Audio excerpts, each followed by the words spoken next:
Hey guys, tonight we're going back to one of the most hilariously disastrous holy missions in history, a tale of miscommunication, misdirection, and a whole lot of misbehavior, the Fourth Crusade, 1202 to 1204. So, who's fighting whom and why? Well, the short version, European Christians, mostly French knights and Venetian sailors, were supposed to fight Muslim forces in the Holy Land, classic Crusader stuff. The idea was to retake Jerusalem, which had fallen into Muslim hands again, and restore Christian control. Noble cause, right? But somehow, and you may want to brace for this, they never made it there. Instead, they attacked Christian cities, sacked the greatest Christian capital in the world, and accidentally created an empire nobody asked for. Seriously, it's like planning a rescue mission and ending up robbing the fire station instead. Casualties. The actual combat losses are debated, but the death toll from the sack of Constantinople alone was in the thousands. More importantly, the cultural and political damage was catastrophic. The Byzantine Empire never fully recovered. So, before you get comfortable, take a moment to like the video and subscribe, but only if you genuinely enjoy what I do here. Comment prompt, did you know about this battle before? If not, drop a comment after you hear how it really went down. Ready? Let's drop into tonight's story. Things are about to get weird.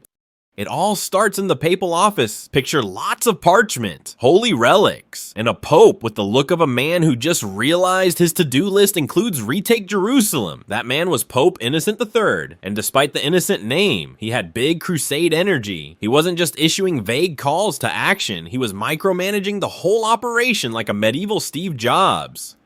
His vision, a well-funded, super-organized Fourth Crusade that would finally succeed where the Third had, well, partially flopped. The plan: launch a fleet from Venice, sail straight to Egypt, the Muslim stronghold, break the back of Saladin's empire, and then liberate Jerusalem. Clean, efficient, and totally unrealistic.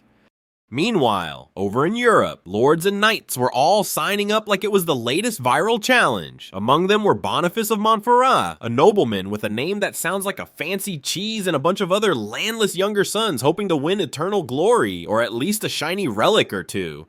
Now here's the first problem: logistics. These knights had passion, swords, and the religious fervor of a caffeinated monk. But no boats. You see, marching through Anatolia again like in the First Crusade was a logistical nightmare. So they decided to do what every European does on holiday: go by boat. Enter Venice.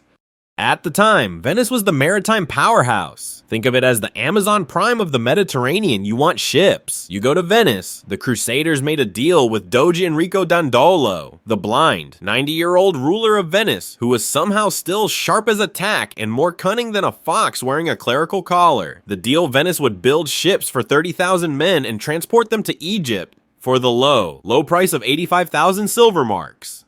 Sounds doable, right? Except the Crusaders didn't show up in full numbers. Only about 12,000 made it to Venice, and they were missing one crucial thing: money. They scraped together about 50,000 marks, and Dandolo, bless his ancient soul, didn't flip the table. He saw an opportunity. Instead of canceling the whole thing, he made a counteroffer. You're broke, we need money, so how about you do a little side quest for us first? Side quest sacked the Christian city of Zara, modern-day Zadar, Croatia, which had rebelled against Venice. Technically, this was a fellow Christian city, under papal protection no less. But desperate knights don't ask too many questions. There was some resistance, notably from a few moral crusaders like Simon de Montfort, who went home rather than attack Christians. But the majority shrugged and said, well, war is war, and hopped on the ships like they were boarding a party cruise. They set sail, flags flying, cross emblems everywhere, holy chants in the air, and by November 1202, they were bombarding Zara. The defenders held out bravely, the walls crumbled, and in true Crusader fashion, the city was looted like it was Black Friday at a holy relic store. Pope Innocent III, upon hearing this, reportedly lost it. He excommunicated the entire crusade. Yes, you heard that right. The crusade was now excommunicated from the church. Imagine organizing a Bible study group only to get banned from church for burning down the rectory. But here's the twist: the Pope, after calming down and realizing he still needed these guys to go liberate Jerusalem, secretly lifted the excommunication for most of them. Most, not all, a classic passive-aggressive move from the Vatican. And just like that, the Fourth Crusade was off to a flamingly heretical start. Historical fact, Venice truly did build an entire fleet of ships, specifically for this crusade, including 50 war galleys and nearly 500 transports. It was one of the largest pre-modern naval constructions ever attempted. Bizarre trivia nugget doge Enrico Dandolo, despite being blind and pushing 90, not only negotiated this entire scheme, but personally sailed with the Crusaders. Yes, the frail old man was in the thick of it, proving that retirement in the 13th century meant die gloriously or not at all. Open historical debate. Historians still argue whether the Venetians ever truly intended to sail to Egypt, or whether they always planned to redirect the crusade toward more profitable Christian targets. Was this divine detour or Venetian manipulation? By the end of 1202, the Holy War had officially begun with a sack of Christians by Christians, an excommunicated army, and a blind doge leading the charge. And that, my friends, was only the first stop. The Venetian paywall. Now that the Crusaders had already committed the medieval equivalent of a whoops. Wrong target at Zara. They were standing in Venice like broke college students after rent was due, staring at their landlord who, in this case, happened to be a shrewd, half-blind 90-year-old in a fancy robe. Doge Enrico Dandolo wasn't just a ruler, he was Venice personified salty, opportunistic, and always ready to trade morals for profit margins. Here's the situation. The Crusaders had promised Venice 85,000 marks for ships. Venice had actually stopped normal business for a year, no trade, no galley construction, no selling overpriced spices just to build this massive fleet. And now, the Crusaders were short about 35,000 marks. That's not oops, I left my wallet at home. That's we can pay half. And also, could you spot us the rest until payday? Dandolo's response, pure capitalist genius. You boys can't pay, but Venice has enemies. What if you did us a little favor? We're talking less favor and more go burn down our rival cities. And because medieval knights weren't exactly swimming in subtlety, they agreed. This is like Uber Eats showing up broke and offering to beat up your neighbor for a tip. At this point, the Pope had technically forgiven the Zara incident, but his patience was wearing thinner than a monk's hairline. Letters flew back and forth, mostly consisting of "I said fight Muslims, not Christians," to which the Crusaders politely ignored him while loading crossbows. The deal had shifted. Instead of Holy Land or bust, the crusade was now half holy mission, half mafia contract work. Historical fact, Venice demanded and got half of all plunder from Zara. This wasn't charity, it was an investment. The crusade had become a joint venture wholly LLC, with Venice as majority shareholder. Bizarre trivia nugget doge Dandolo, though blind, was reportedly able to recognize voices and remember debts so precisely that no Venetian noble dared cross him. Think Daredevil. But instead of fighting crime, he's charging late fees. Open historical debate. Some historians argue the crusade never had enough manpower from the start, that Venice knew full well the knights couldn't pay, and designed the whole operation as a scam to expand Venetian influence. Others say it was just medieval logistics gone horribly wrong. Either way, the stage was set. The Crusaders, short on cash and dignity, were about to go from awkward debtors to full-blown mercenaries for Venice. And behind them, the Pope's angry letters kept piling up like unread emails. And then, like a medieval plot twist straight out of Game of Thrones, a Greek prince in exile showed up with an offer that made everything messier. Let's sack a Christian city, Zara.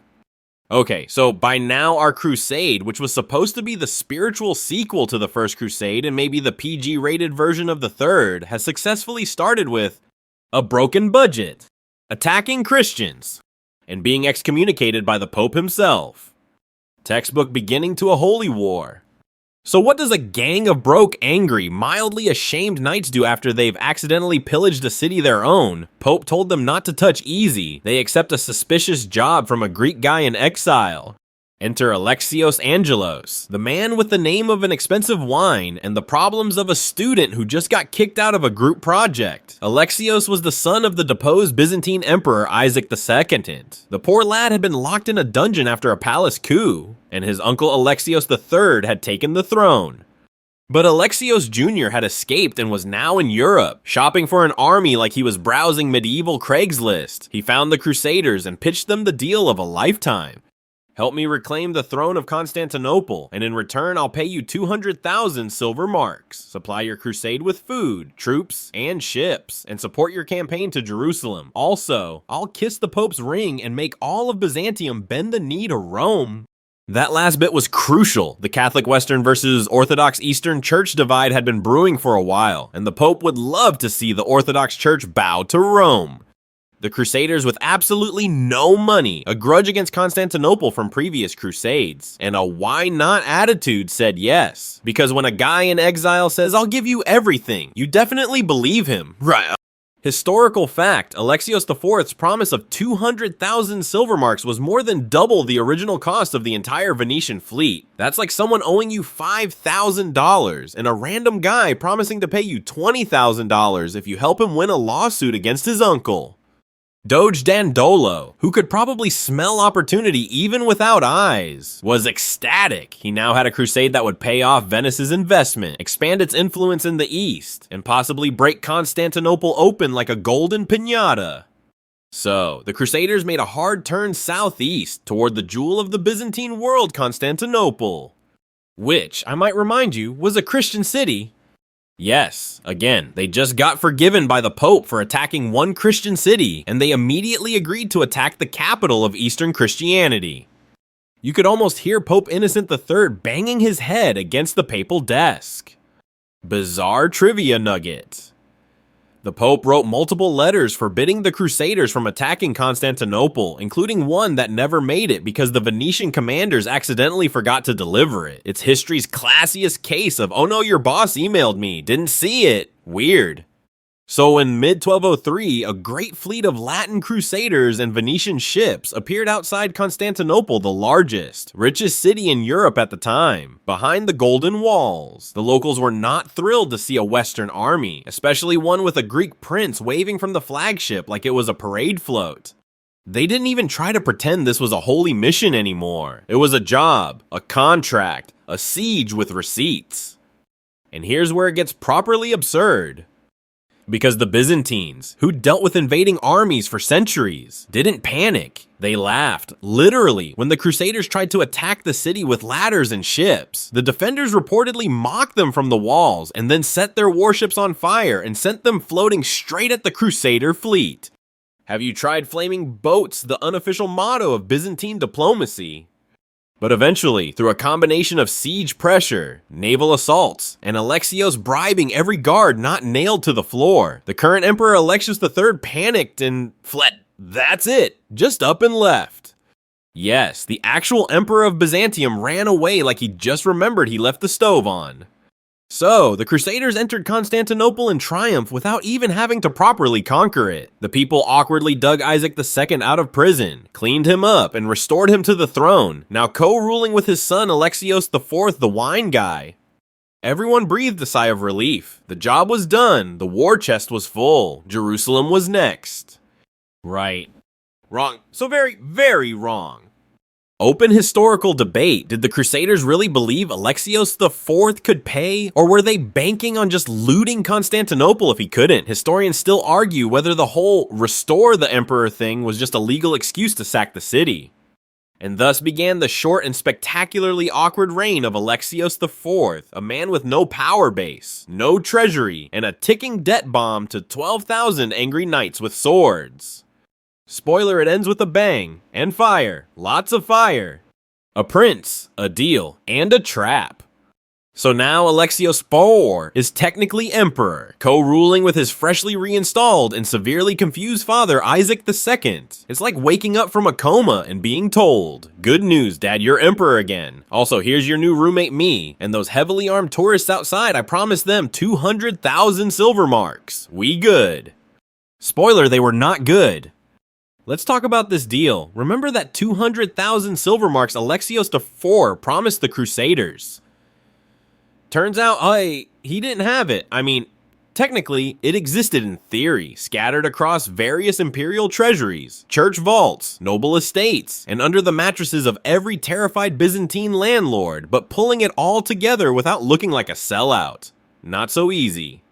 Still, Alexios tried. He minted new coins. He raised taxes. He melted priceless religious icons, stripped the Hagia Sophia of its decorations, and started confiscating church property. He even tried to shake down monasteries, which, in Byzantine society, was the equivalent of robbing your grandma's cookie jar and selling her teapot.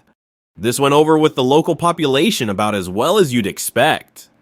Now, you might ask, why didn't the people of Constantinople rise up immediately? Well, because they were caught between a rock and a burning holy relic. On one hand, they hated the Latin Crusaders parked outside their walls. On the other, they hated their new emperor for bending the knee to the Pope and melting down their icons. And in the middle, Enrico Dandolo, who was still very much alive, still very much blind, and still very much running this whole circus like a Venetian mafia don. Meanwhile, the Crusaders were getting restless. They'd helped install this guy, they'd behaved mostly, they wanted to get paid, and Alexios was now saying things like soon and we're working on it, which, to a knight who mortgaged his castle to be here, was like waving a stake in front of a starving dog and whispering, maybe later. So tensions began to simmer, and you know how medieval simmering works, lots of angry shouting in Latin, torchlight processions, and eventually stuff catching on fire. Historical fact. In early 1204, a fire started by Crusaders during a street skirmish destroyed large parts of Constantinople, including markets, homes, and even hospitals. It left thousands homeless. So yes, even before the real sack, parts of the city were already in ruins. Oops. Bizarre trivia nugget. To meet the Crusaders' demands. Alexios once tried to physically borrow gold-covered icons from churches, and when priests protested, he offered them less decorative replacements. One priest reportedly responded, "Will your Latin friends also accept wooden swords?" Now let's toss some gasoline on this bonfire in the background. The actual Byzantine nobility, who had been unamused by all of this from the beginning, began plotting. Alexios IV had no friends, no allies, and the personality of wet parchment, his desperate taxes, his religious offenses, and his reliance on Latin thugs made him hated by nearly everyone not named Boniface or Dandolo. Enter Alexios Doukas, nicknamed Mortzalflos, which sounds like a Mediterranean appetizer, but actually means frowning brows, because medieval Byzantines had the naming subtlety of a sledgehammer. Mortzalflos was ambitious, clever, and had exactly zero patience for watching emperors flail. In a swift, silent coup in February 1204, he overthrew Alexios IV, executed him quietly and efficiently, and locked up the senile Isaac II again for good measure. The old man probably just sighed and shuffled back into his favorite dungeon chair. Suddenly, the Crusaders woke up to find the man who owed them 200,000 silver marks was that the new Emperor Mortzalflos, were calling him Alexios V, now had no intention of paying a single silver mark. His whole pitch was basically, "We didn't hire you, you're trespassing, please leave." Cue collective Crusader sword unsheathing. This is where the trap snaps shut. Whether the Crusaders planned this or not, they now had the perfect excuse their ally was murdered. The new emperor was illegitimate, and Constantinople had totally broken their end of the bargain. You know what that means? Siege time, baby. Open historical debate. Did the Crusaders know Alexios IV was broke all along and just use him as a legal excuse to sack Constantinople? Or were they genuinely caught off guard by his downfall? Some historians think Dandolo orchestrated the entire arc. Others think he was just a master of improvising chaos into profit. And now, with morning red fuming banners raised, the Fourth Crusade geared up for another round of assault on the world's richest Christian city. Except this time, they weren't pretending anymore. No contracts, no puppet emperors, just a full, unapologetic siege.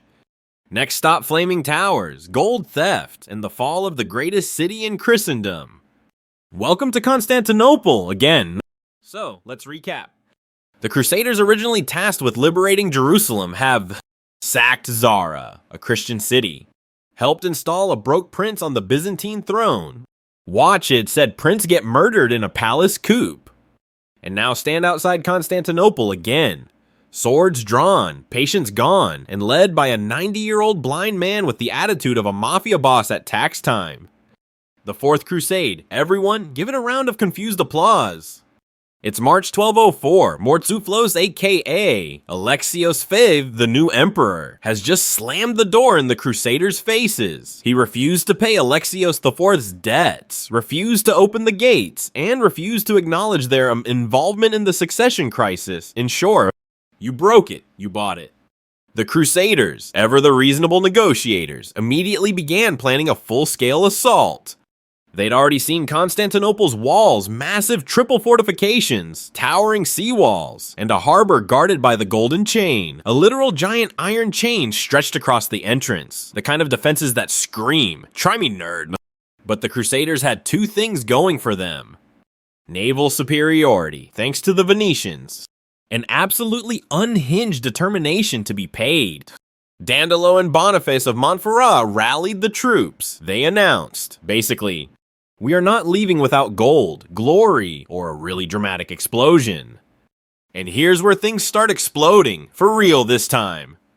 Historical fact, the Second Siege of Constantinople began on April 9th, 1204, after several failed diplomatic missions. The final assault was launched just days later, on April 12th, Good Friday, because irony has always had excellent comedic timing.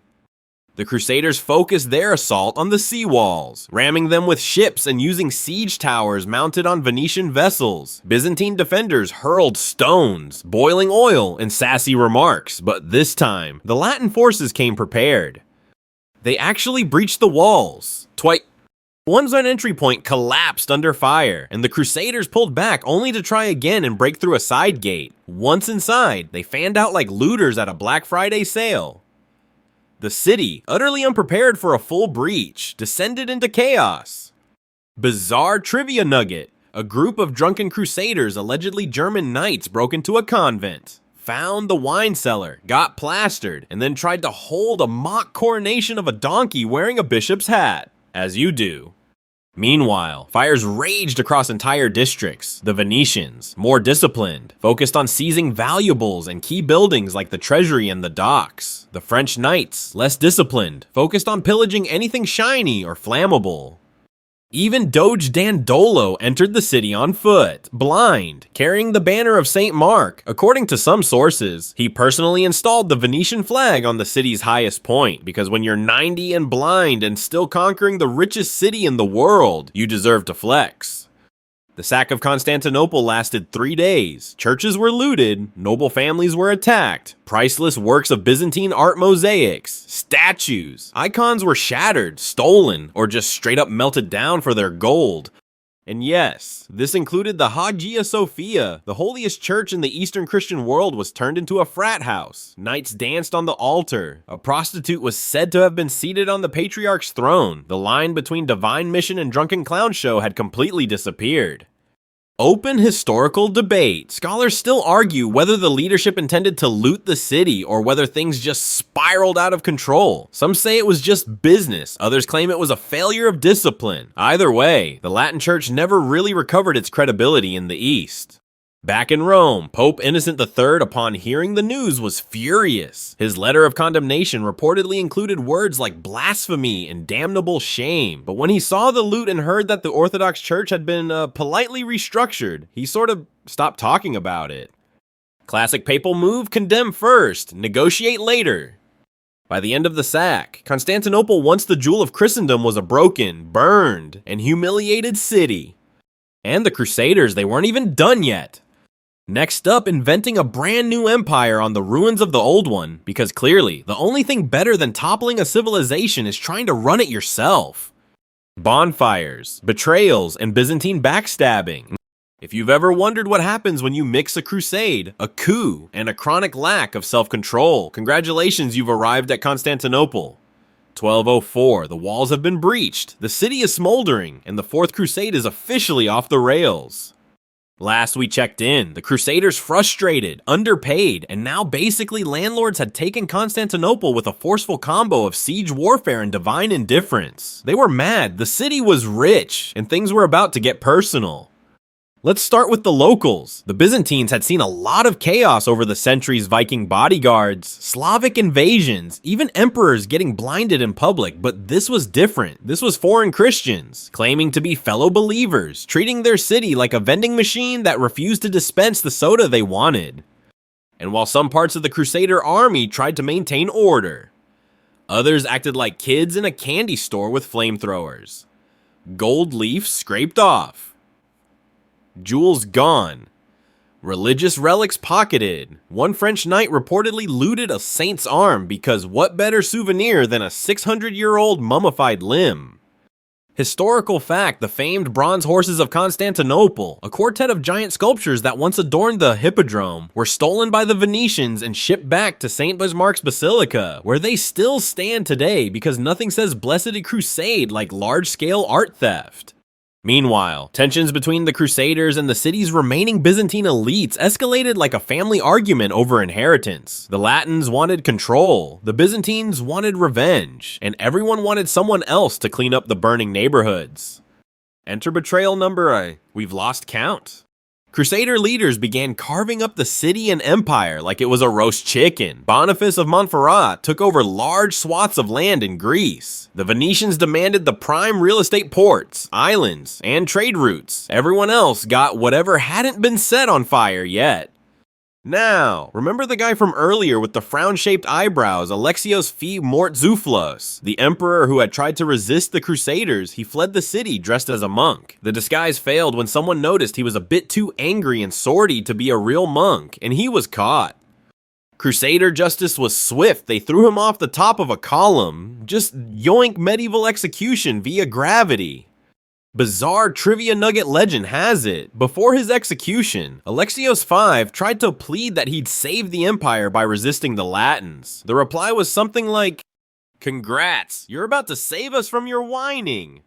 As the weeks passed, Constantinople, the city once praised as the second Rome, became a political dumpster fire. Churches had been desecrated, monasteries robbed, libraries burned, priceless Byzantine knowledge, art, and relics vanished into private collections or up in smoke. And here's the punchline: despite all this chaos, the Crusaders still thought they could build a functioning empire on top of the ashes. So they held an election. Yes, a literal medieval city council moment. Alright boys, who wants to be emperor of this ruin? The Venetians backed their candidate, the French backed theirs. After some internal negotiations read bribery and veiled threats, they picked Baldwin of Flanders, a knight with a decent reputation, vague charisma, and most importantly, no immediate enemies. Boniface of Montferrat, despite having done most of the heavy lifting, got sidelined and as a consolation prize, was handed the Kingdom of Thessalonica, a region that had never heard of him and did not appreciate the gift. Open historical debate. Historians still argue whether Baldwin's election was a genuine compromise or a Venetian power move. Some believe Boniface had too many ambitions and too little subtlety, while Baldwin was just easy to control. Others think Venice feared Boniface becoming an independent king. Regardless, Baldwin became emperor of the brand new Latin Empire of Constantinople. He put on some borrowed imperial robes, probably still smelling like ash and holy incense, and did his best impression of a Byzantine emperor minus the gold, bureaucracy, or popular support.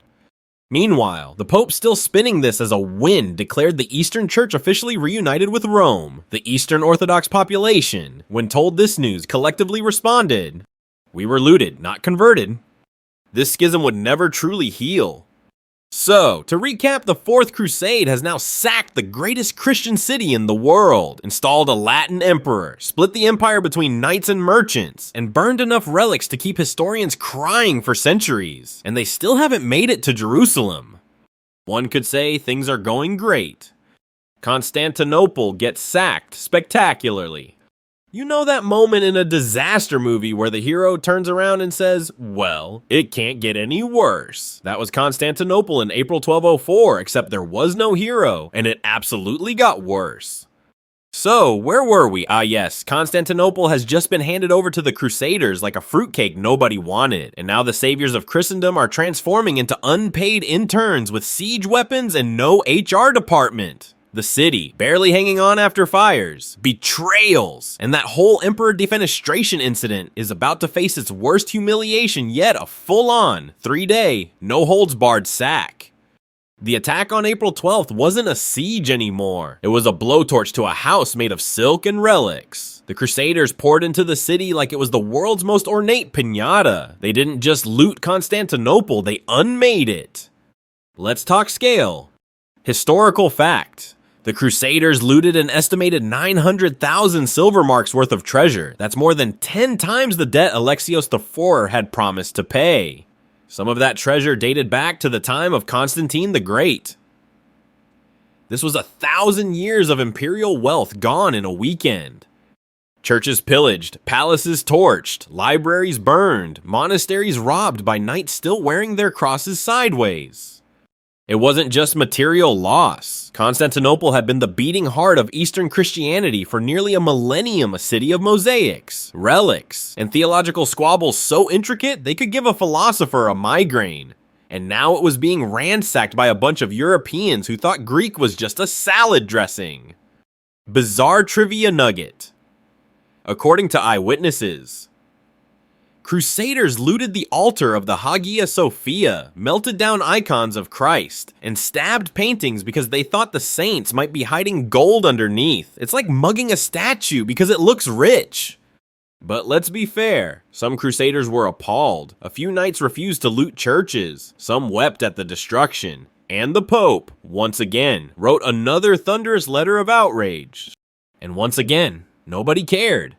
Meanwhile, Venetians were conducting the most efficient looting operation in history. They targeted infrastructure, records, shipping ports, and the real prize relics. They knew exactly what Europeans back home would pay for a toe bone of a saint, and they weren't about to miss out.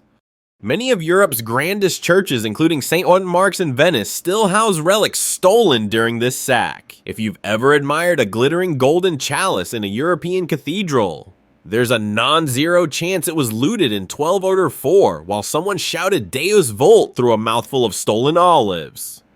But the weirdest part, nobody really knew what to do next. They hadn't planned this far. Sure, there was vague talk about reuniting the churches, launching another crusade to Jerusalem, etc. But after the looting died down, everyone just sat there. So they improvised. They created a brand new empire, the Latin Empire of Constantinople, a deeply cursed monarchy run by Western Europeans who couldn't speak the local language, didn't understand Byzantine bureaucracy, and had zero experience ruling a population that now hated them with holy fury. It was like handing a Ferrari to a horse. Open historical debate. Some scholars argue the Latin Empire was always doomed culturally, politically, and economically incompatible with Byzantium. Others think, had it been better managed, it might have succeeded. Either way, the Byzantines were not having it. The new emperor, Baldwin of Flanders, was crowned in the Hagia Sophia, the one that still smelled like smoke and regret. He probably imagined he'd rule for decades. Spoiler, he lasted less than 2 years before getting captured by Bulgarians and disappearing. Yes, Bulgarians. We'll get to that hot mess in a bit. Meanwhile, Boniface of Montferrat sulked his way into Thessalonica and created his own semi-kingdom. The Venetians took over key islands and trade posts. The rest of the Crusaders either left with their loot or stayed to try their hand at ruling mostly by shouting in French and hoping the locals stopped throwing chamber pots at them. In Constantinople, the Orthodox Church was booted out and replaced by a Latin patriarch. The locals responded with protests, uprisings, and what we might call constant low-level seething. So yes, in just a few months, the Crusaders had destroyed the capital of Eastern Christianity, installed a doomed empire, doomed the Byzantine Empire to fragmentation, and still hadn't taken one step toward Jerusalem. Not bad for a group that started with a prayer and a boat ride. And while Europe rejoiced over new relics and shiny gold, the East, the old, wounded East began plotting its revenge. Whoops, we accidentally built a Latin empire.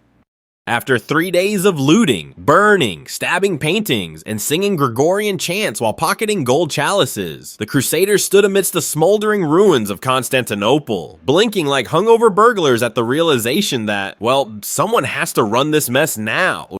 And that's how the Fourth Crusade, originally meant to liberate Jerusalem, accidentally founded an empire.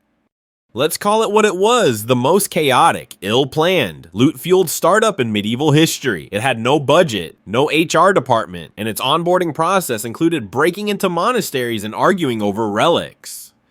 The newly formed Latin Empire of Constantinople had exactly one goal: to look like they had a plan. Spoiler, they didn't. Historical fact: the Latin Empire was officially declared in May 1204, with Baldwin of Flanders crowned as emperor. The ceremony took place in the Hagia Sophia, which, at the time, had more smoke damage than reverence. Baldwin wasn't a bad guy. He was pious, serious, and somewhat capable, but he also had no idea how to govern an empire where nobody spoke his language. Everyone still technically hated him, and half his own knights were already arguing over who got the monastery wine cellar. Meanwhile, Boniface of Montferrat, the guy who expected to be emperor, sulked his way down to Thessalonica and declared himself king there. The Venetians, naturally, took control of the coastal ports, the islands, and anything that smelled like profit. If the Latin Empire were a pizza, Venice took all the cheese, Boniface took the crust, and Baldwin was left with the soggy center. But wait, this gets better. Because while the Latins were dividing loot and pretending to be administrators, the Byzantines regrouped. 3 different Byzantine successor states popped up like angry mushrooms. Empire of Nicaea, led by Theodore Lascaris. Despotate of Epirus. Empire of Trebizond. These were Greek holdouts. Byzantine nobles and generals who didn't like being ruled by Latin war tourists. Each of them declared their own emperor, refused to acknowledge Baldwin's authority, and started rebuilding piece by piece. So while Baldwin was busy trying to figure out how many saints' bones fit into a papal bribe, the East was already sharpening its knives. Bizarre trivia nugget: the Latin administration had to invent entirely new titles for their version of imperial bureaucracy. Since none of the Latins understood the Byzantine system, they just kind of made things up. One actual office was called Keeper of the Imperial Sausage Supply, not even kidding. The job was important. People got stabbed over sausages. And then, because of course, Baldwin went to war with the Bulgarians. You see, Tsar Kaloyan of Bulgaria had offered an alliance with the Latin Empire. The Crusaders, in their infinite diplomatic wisdom, insulted him instead. Kaloyan responded with the medieval version of a LinkedIn rejection. Cool, then I'll invade you. And in 1205, just a year after Baldwin's coronation, the Latin army marched out to confront Kaloyan at the Battle of Adrianople. It went badly. The Latin cavalry charged, because that's what Western knights always do. The Bulgarians feigned retreat, a classic step trick. The knights followed, got ambushed by Cuman horse archers, and were annihilated. Baldwin himself was captured. What happened next depends on who you ask. Some sources say he was locked in a tower and died of neglect. Others claim he was executed by having his skull turned into a drinking cup. And then there's the more dramatic tale where Kaloyan used Baldwin's bones as diplomatic decor. Open historical debate. No one actually agrees on Baldwin's fate. Historians argue whether he died of starvation, was ritually executed, or simply vanished. His brother Henry took over as emperor, and even he couldn't confirm what happened. So in short, Constantinople is a half-burned ruin. The Latin Empire is broke. The Orthodox Church is furious. The Pope is doing a quiet victory lap while hiding the excommunication paperwork. And the new empire has already lost its emperor to a Bulgarian ambush. Oh, and Jerusalem still Muslim, still unconquered, still wondering what all the Westerners are doing way up north burning churches. The Fourth Crusade wasn't just a detour, it was a permanent redirection of history. And while the Latin Empire limped along for a few more decades, it was built on ash, anger, and architectural vandalism. Next time you hear someone say, stay focused on your goal, show them the map of the Fourth Crusade. Aftermath, gold, guilt, and goats on thrones. So, after the smoke cleared and Constantinople stopped actively combusting, Europe began to process what had just happened. And it was a lot. The Fourth Crusade was meant to be a unifying, church-approved, holy military expedition to retake Jerusalem. Instead, it had ended in the total destruction of a Christian empire. An awkward Latin emperor being kidnapped by Bulgarians, an Orthodox Catholic schism that now resembled a flaming trench, and a geopolitical situation held together by duct tape and blind faith in Venetian bookkeeping. Let's talk reactions. Back in Western Europe, the news hit like a thunderclap through the clergy and nobility. People had expected tales of glory and salvation. Instead, they got glowing reports of loot, chaos, and a 1,000-year-old Christian capital turned into a Latin garage sale. The Pope, Innocent III, initially threw a righteous papal tantrum. He called the sacking of Constantinople a detestable crime and demanded that holy men everywhere mourn the tragedy. And then, when relics started arriving from Venice, he sort of toned it down. You could almost hear the theological backpedaling. Yes, terrible, just awful. Wait, is that the true cross fragment? Well, bless your industrious heart. Historical fact. The Latin Empire of Constantinople technically lasted from 1204 to 1261, but it was really only functional for about 10 years. After Baldwin was lost, his brother Henry ruled fairly competently, and then things collapsed into noble squabbling, Bulgarian raids, and local revolts. The Greeks never accepted Latin rule, and neither did the terrain. Speaking of terrain, the leftover pieces of the Byzantine world like the Empire of Nicaea, Epirus, and Trebizond began to thrive. These breakaway states were led by former Byzantine nobles who knew how to survive chaos. They fought back bit by bit, refusing to let their legacy die under a pile of Latin admin paperwork and stolen icons. It became clear, over the decades, that the Latin Empire was more of an awkward roommate than a ruler. It taxed heavily, couldn't protect trade routes, and mostly served as a cash funnel for Venetian merchants and nostalgic French knights still pretending they were kings. Bizarre trivia nugget in the power vacuum that followed the Crusade. Some self-declared lords and minor nobles began issuing their own coins and titles. At least one rogue baron declared himself Duke of Goats after seizing a pasture and reportedly crowned an actual goat in a drunken ceremony. Medieval statecraft was basically improv theater at this point. And yet, amid all this, Constantinople limped on. The Latin patriarch sat awkwardly in the Hagia Sophia, trying to win converts. The remaining Crusaders built Latin-style castles inside Byzantine cities, complete with Latin crosses and zero plumbing. But under the surface, the Greeks were plotting. They knew they had to bide their time, and by 1261, less than 60 years after the sack, the Empire of Nicaea launched a daring reconquest and retook Constantinople. Booting the Latins out for good, the Byzantine Empire was reborn, although it was never quite the same. Older, smaller, bitter. Open historical debate: was the Byzantine Empire doomed after the Fourth Crusade? Or could it have recovered fully with better leadership? Some scholars argue that the 1204 sack was a death sentence delayed by a century. Others say Byzantium's resilience was proof that Latin rule was always doomed to fail. And let's not forget what the Fourth Crusade did to Christian unity. The Great Schism of 1054, which had already split the Roman Catholic and Eastern Orthodox churches, became a full rupture. After 1204, the Orthodox Church viewed the West not just as heretical, but as barbaric invaders. No amount of incense or silver chalices could repair that. Even today, some Eastern Orthodox leaders refer to the sack of Constantinople with the same emotional weight as the fall of Rome or the destruction of the temple in Jerusalem. It wasn't just a political disaster, it was a cosmic insult. And Jerusalem, still unliberated, still Muslim controlled, still wondering when the Crusaders would stop being distracted by side quests and actually show up. But hey, the West got some shiny relics, Venice got rich, and the phrase "just trust the Doge" became shorthand for "you're about to get scammed." The Fourth Crusade had started as a divine mission and ended as a medieval Ponzi scheme with flaming cathedrals. And the worst part, people still thought this was normal. Crusades kept happening, relics kept circulating, and everyone politely ignored the burned down elephant in the room. Christendom had devoured itself for profit and called it a pilgrimage. The most successful failure ever. So now we come to the end of this absurd crusading misadventure, a holy war that never reached the Holy Land, a campaign baptized in piety but baptized again in stolen wine and melted relics. Let's call the Fourth Crusade what it truly was, the most successful failure in medieval history. Its original mission to liberate Jerusalem was not just incomplete, it was entirely abandoned. Jerusalem didn't even make it onto the itinerary. Instead, what we got was the destruction of Constantinople, the heart of Eastern Christianity, and the accidental founding of an empire that everyone hated and no one could afford. Here's the final scorecard. Final scorecard of the Fourth Crusade. Jerusalem not even on the map. Constantinople successfully burned by people who were supposed to protect it. The papacy spiritually disoriented. Venice richer than ever and not even pretending to feel guilty.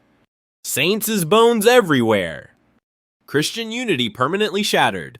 If you had told Pope Innocent III that his crusade would end with German knights riding stolen donkeys through the Hagia Sophia while reciting the Lord's Prayer off-key, he might have had second thoughts. Or not, who knows? Historical fact.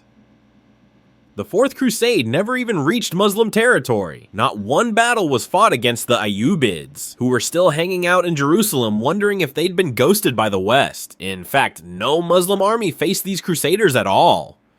Bizarre trivia nugget. Some Venetian merchants reportedly auctioned off entire neighborhoods of Constantinople to noble families before the fighting had even finished. Imagine invading a city and hearing, "This cul-de-sac is already reserved by the Conti family. Please loot responsibly."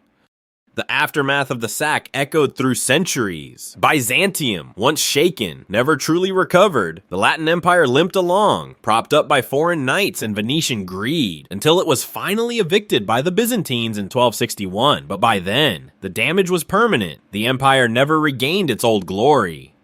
Open historical debate. Historians still argue, was the Fourth Crusade a massive accident, a hijacking by Venetian interests, a desperate scramble by knights with no money and no real strategy? Or was it always doomed by the hubris of trying to unite Christianity through a chain of unpaid invoices and flaming monasteries? One thing's for sure, the Crusade didn't liberate the Holy Land, but it did teach a generation of knights that maybe, just maybe, war was easier when your enemy looked like you, spoke your language, and had gold icons lying around. And that lesson, tragically, would be learned again, and again, and again. So if you're ever tempted to start a large, ambitious, multinational project with unclear leadership, unpaid participants, overpromising partners, and one very enthusiastic blind executive in charge, maybe look up how that went for the Fourth Crusade.